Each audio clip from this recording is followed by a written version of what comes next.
어제 말씀에서 예수께서 율법을 따라 대제사장이 된 자들과는 근본적으로 다른 분이신데 그들과는 달리 멜기세덱의 서열을 따라 대제사장이 되었다라는 사실을 말씀하셨습니다. 오늘 말씀은 그 대제사장 되신 예수님이 어떻게 새 언약의 대제사장 역할을 하시는지를 구체적으로 설명해 주고 있습니다. 1절 말씀으로부터 다시 잘 보면 요점은 우리에게 이러한 대제사장이 있다는 것이다. 우리에게는 이러한 대제사장이 있다. 지금 히브리서 기자가 말하는 핵심이 바로 이거다. 우리에겐 대제사장이 계시다. 이제 그 말씀을 하고 있는 것이죠. 우리에게는 대제사장이 계십니다. 네. 그분께서 우리의 모든 것을 담당하시고 아버지와 아주 완전한 하나가 되게 하시고 아버지와 화목하게 하시는 그 일을 하시는 대제사장 되시는 분이 지금 하늘나라 우편, 하나님 우편에 앉으셔서 우리를 위하여 제사장 역할을 하고 계신 줄로 믿습니다. 이 사실이 분명하면 걱정할 게 아무것도 없죠. 요점은 우리에게 대제사장이 있다는 것이다. 지금 8장 1절에서 이런 말로 시작을 하고 있습니다. 근데 그분이 하늘에서 지극히 크신 이의 보좌 우편에 앉으셨고, 또 2절, 사람이 세우지 않고 주께서 세우신 하늘에 있는 성소와 참 장막에서 대제사장으로서 섬기는 분이시다. 지금도 주님은 대제사장으로서 하늘에서 우리와 하나님 사이를 화목하게 하는 일을 하고 계신다. 3절에 대제사장은 그 직무가 예물과 제사를 드리는 것이기 때문에 그분께서도 예수님께서도 대제사장이기 때문에 뭔가 드릴 제물이 있어야 마땅한 일이다. 그것이 바로 주 예수님의 보혈이죠. 흘리신 피입니다.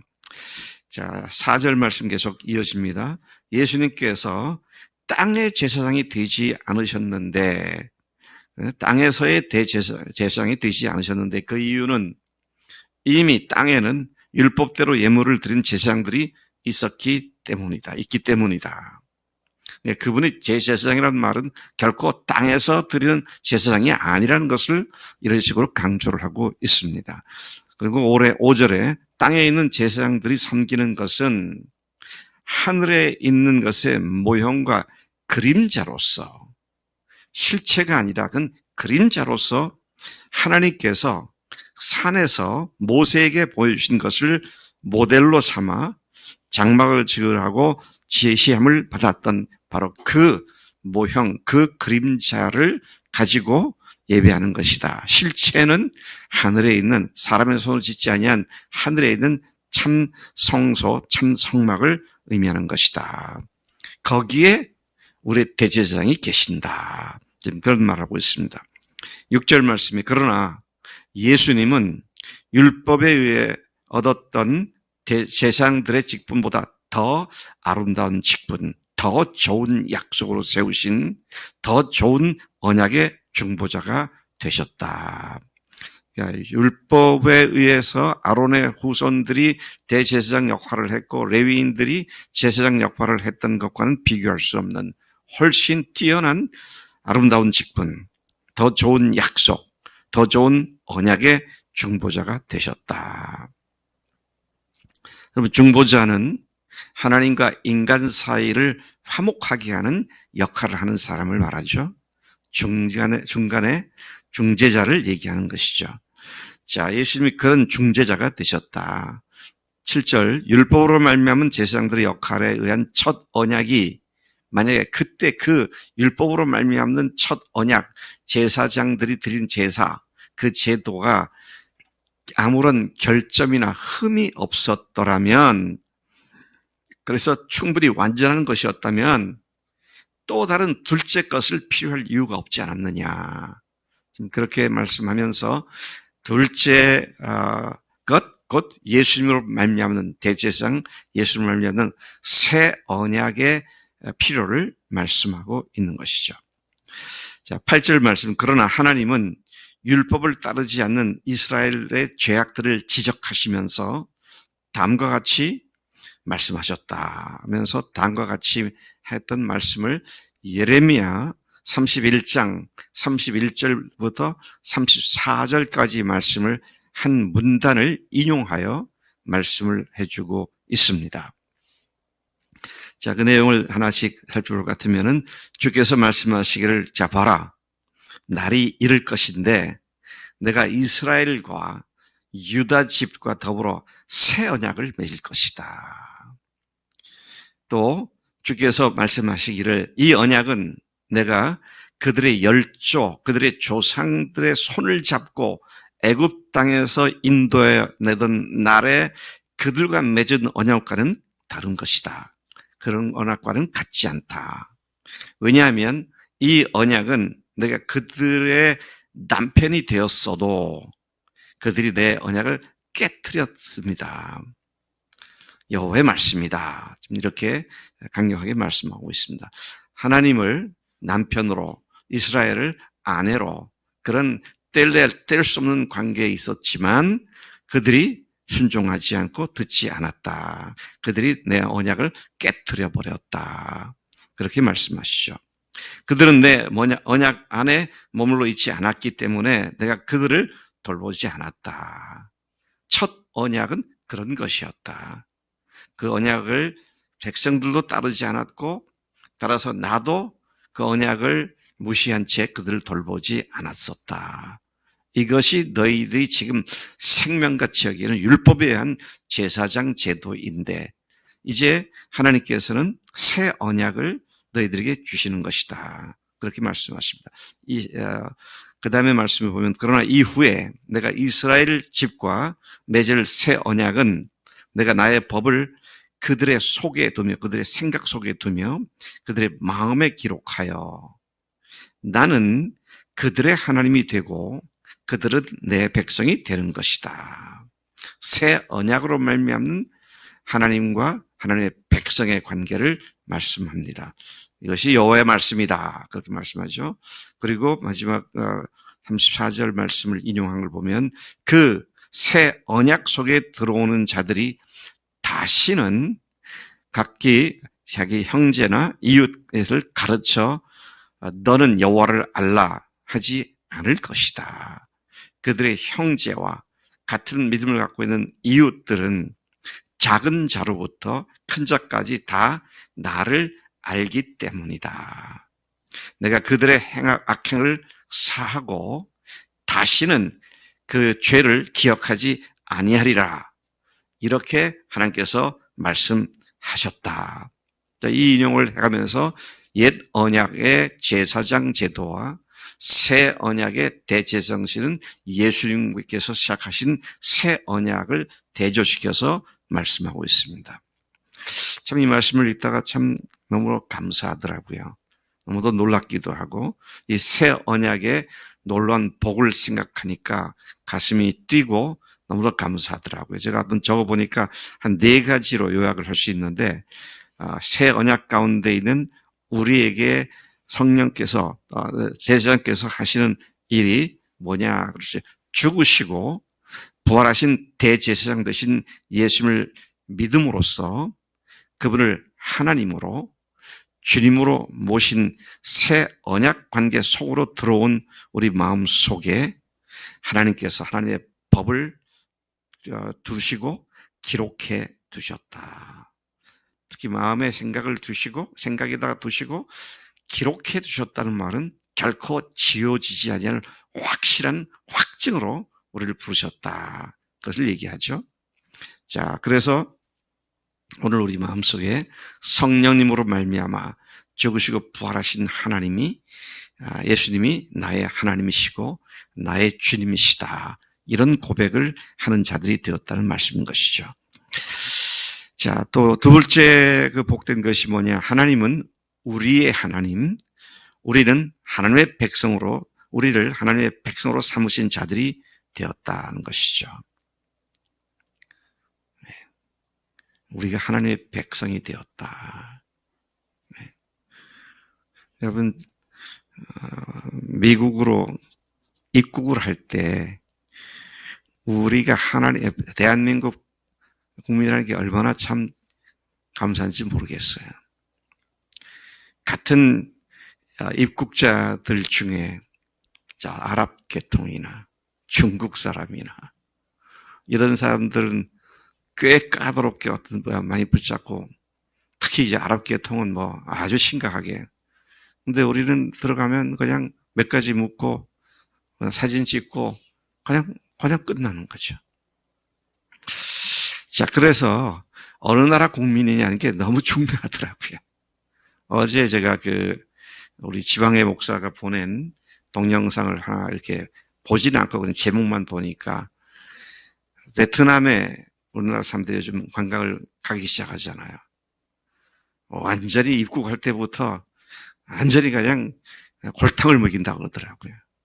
그래서 베트남 가지 말라고 그런 동영상이 떠올라 있더라고요. 어느 나라 사람이냐가 굉장히 중요한 겁니다. 천국 백성이냐 아니냐가 이렇게 중요해요.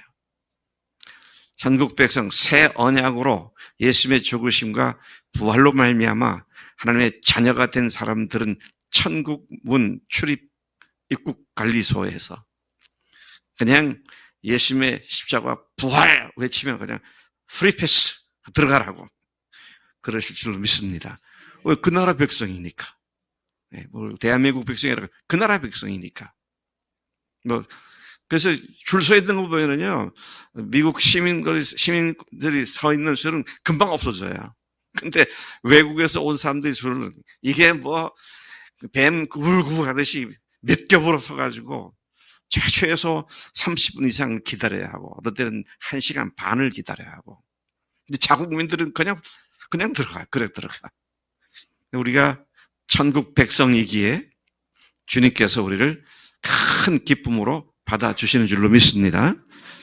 자, 셋째, 이거 축복된 것이 뭐냐? 작은 자로부터 큰 자까지 모두 주님을 알기 때문에 각각 자기 나라 사람과 각각 자기 형제를 가르쳐 이르기를 주를 알라 하지 않게 된다. 다 하나님을 알기 때문에 그런 말을 할 필요가 없게 된다. 자, 이 말을 잘못 들으면, 그러니까, 성경 공부한 것도 필요 없고, 다 각자가 알아서 자기 마음대로 믿으면 되는 거지 라고 하는 엉뚱한 생각을 할 수도 있는 구절일 수도 있겠습니다. 그런데 그렇지가 않죠. 요한일서 2장 27절에 보면 너희는 주께 받은 바 기름 부음이 너희 안에 거하나니 아무도 너희를 가르칠 필요가 없고 오직 그의 기름 부음이 모든 것을 너희에게 가르치며 또 참되고 거짓이 없으니 너희를 가르치신 그대로 주 안에 거하라. 아무도 너희를 가르칠 필요가 없다. 그러니까 성경 공부도 필요 없고 목사한테 배울 필요도 없고 신학교도 필요가 없고 그런 식으로 생각을 잘못하면 할 수가 있습니다. 근데 그렇지가 않죠. 이 말씀은 그러니까 아무도 너희를 가르칠 필요 없고라고 하는 말씀은 문맥 속에 보면 거짓 교사들을 경계하라는 말씀에서 나온 겁니다. 거짓 교사들을 경계하라. 26절이 너희를 미혹하는 자들에 관하여 내가 이것을 너에게 썼노라. 거짓 교사들, 미혹하는 자들이 너희들이 이게 참 진리야. 십자가 부활 그거 아니야. 예수 그거 아니야. 이게 진리야. 이런 얘기하는 사람들에 대해서 우리가 더 이상 귀를 기울일 필요가 없고 또 그렇게 주의를 기울일 필요가 없는 것은 우리 안에 하나님의 기름 부으심인 성령님께서 우리를 친히 가르치기 때문이다. 자, 요한복음 14장 26절에 보혜사 곧 아버지께서 내 이름으로 보내실 성령 그가 너희에게 모든 것을 가르치고 내가 너에게 말한 모든 것을 생각나게 하리라. 아멘. 성령님께서 여러분들이 가르치셨죠? 성령님께서 여러분들에게 십자가와 부활이 무엇인지를 생각나게 하시고 늘 승리하게 하신 줄로 믿습니다. 요한복음 15장 26절에서도 보면 내가 아버지께로부터 너에게 보낼 보혜사 곧 아버지 곁으로 나오시는 진리의 성령이 오실 때에 그가 나를 증언하실 것이요. 그래서 우리 모두는 성령께서 증언해 주시고 깨닫게 하시고 확증시켜 주셔서 하나님의 자녀가 되었고 하늘나라 백성이 된 줄로 믿습니다. 여기에 다른 소리, 객소리, 잡소리를 할 필요가 없다. 누구한테 그런 얘기 더 이상 들을 필요가 없다. 그런 말씀이고요. 또 새 언약 안에 있는 우리에게 주신 네 번째 축복은 12절에 나와 있는 말씀이죠. 주님은 우리의 불의를 긍휼히 여기시고 우리의 죄를 다시 기억하지 않으신다. 배인의 자매, 이따금 옛날에 제가 했던 죄가 생각이 난다, 안 난다. 이내 자매에게 생각이 난다, 안 난다. 나지? 그래서 그것 때문에 괴로워져? 땡! 아니, 주님이 기억하지 않는데 왜 내가 그걸 갖다가 기억해가지고 고민스럽게 그렇게 하냐고. 아니지, 그거는. 그런 생각날 때 빨리 우리가 해야 할 일은 주님 그런 나였는데 나를 용서하셔서 기억조차 하지 않으시는 주님을 찬양합니다. 그러면 되는 거죠. 근데 거기에 딱 붙잡혀가지고 거기에 생각에 머무르면 그때부터 이제 마귀한테 지는 거예요. 끌려다니지. 주님이 기억지 않아야 한다고 그랬으니까. 우리 성일이가 나한테 뭘 잘못을 큰 거 한 게 있다고 가정을 하자고. 나한테 잘못한 거 없어.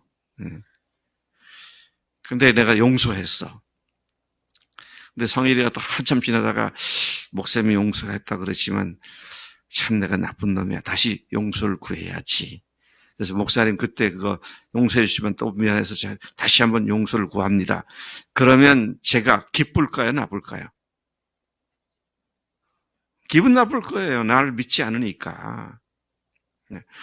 제가 옛날에 읽었던 예화 중에 하나가 기억이 나요. 새색시가, 요즘은 그러지 않죠.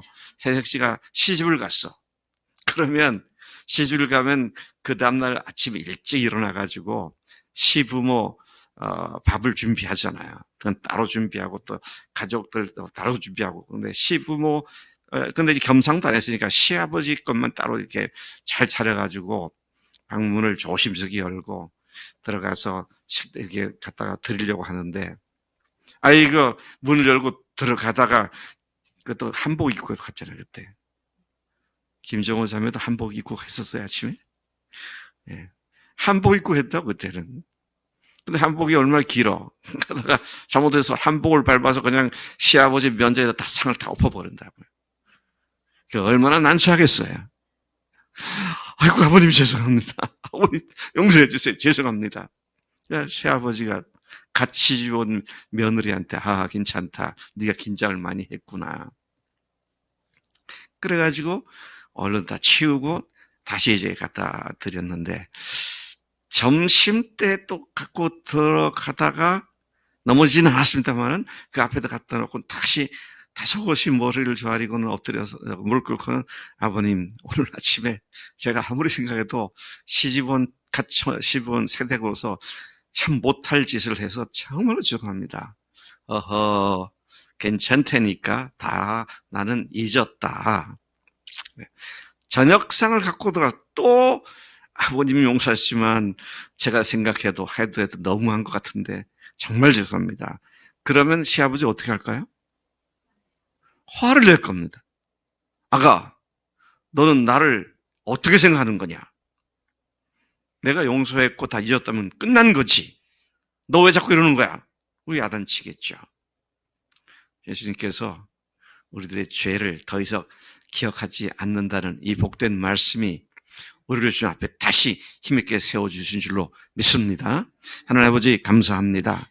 오늘 대제사장 되시는 예수님이 우리에게 계시고 또 우리의 새 언약의 중보자가 되셨음을 감사합니다.